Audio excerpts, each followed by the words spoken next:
जय हिंद दोस्तों, इस साल गर्मी का प्रकोप कुछ ज्यादा ही है। राजस्थान और हरियाणा में गर्मी से नए रिकॉर्ड्स बन रहे हैं। एनसीआर आग की भट्टी की तरह पूरा धधक रहा है। राजस्थान में पिछले 24 घंटे में बीकानेर का पारा 47 डिग्री के आसपास दर्ज किया गया। भारत में इतनी भीषण गर्मी 138 साल पहले सन 1888 में रिकॉर्ड की गई थी। मौसम विभाग के पास उपलब्ध आंकड़ों के अनुसार उस समय का उच्चतम तापमान 50.6 दर्ज किया गया था। सालों बाद आखिर ऐसा क्या हुआ कि धरती इतनी गर्म हो गई कि लोगों का घर से बाहर निकलना मुश्किल हो गया? चलिए जानते हैं पृथ्वी के गैस चैम्बर बनने का रहस्य। हम सभी जानते हैं कि पृथ्वी अपनी धुरी पर घूमने के साथ साथ सूरज के भी चक्कर लगाती रहती है। सूरज के चारों तरफ चक्कर लगाने की वजह से ही पृथ्वी पर मौसम परिवर्तन होते हैं।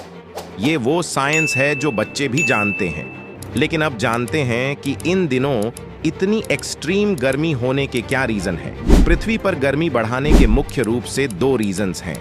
नंबर 1, ग्लोबल वार्मिंग, जिसकी वजह से पृथ्वी पर गर्मी धीरे धीरे बढ़ रही है, और नंबर 2 है एल नीनियो इफेक्ट। इन दिनों हम जिस तपती गर्मी का सामना कर रहे हैं उसका रीजन यही एल नीनियो इफेक्ट है।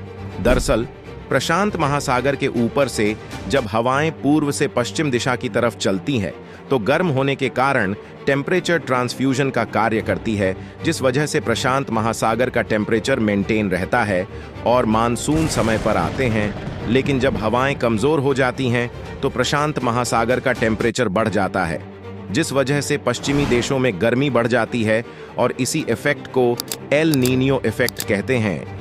आजकल दिल्ली जैसे शहरों में टेम्परेचर 53 डिग्री तक पहुंचने का मेन रीजन यही एल नीनियो इफेक्ट है। मौसम विभाग के अनुसार इसका प्रभाव 6 से 12 महीने तक चल सकता है।